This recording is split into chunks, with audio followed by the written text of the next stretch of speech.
జన్మించిన సమయంలో చిన్న బాలుడిగా శ్రీకృష్ణుడు ఎంత అందంగా ఉన్నాడో భాగవతం అద్భుతంగా వివరించింది. దివ్య రూపంలో కృష్ణుడు వసుదేవుడికి జన్మించాడు. అతని వర్ణం నీలమేఘ వర్ణంతో ఉంది. ఇక్కడ నీలమేఘం అంటే చాలామంది శ్రీకృష్ణుడు నీలంగా ఉంటాడని అనుకుంటారు. సినిమాల్లో కూడా అలానే చూపించారు. కాబట్టి అందరి మధ్యలో కృష్ణుడు అనగానే నీలం అనే ముద్ర పడిపోయింది. నీలమేఘం అంటే నల్లని మేఘం అని అర్థం. బూడిద రంగులో ఆకాశంలో కనిపించే మేఘాలను నీలమేఘాలు అంటారు.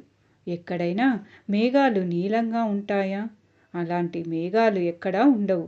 నీలమేఘాలు అంటే చామన ఛాయ రంగులో ఉండే మేఘాలని అర్థం.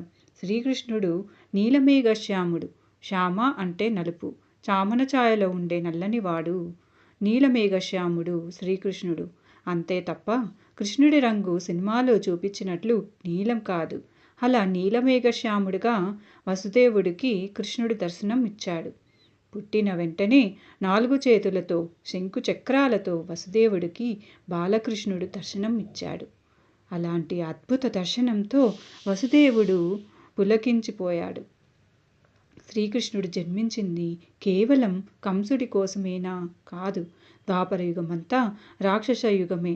ఆ రాక్షస వంశాలన్నీ కలియుగంలో వస్తే ఇక ఆ అరాచకం అంతా ఇంత కాదు. అందుకే కలియుగంలోకి ఒక్క రాక్షస వంశం కూడా రాకుండా సమూలంగా శ్రీకృష్ణుడు నాశనం చేయడానికి ఆ అవతారం ఎత్తాడు.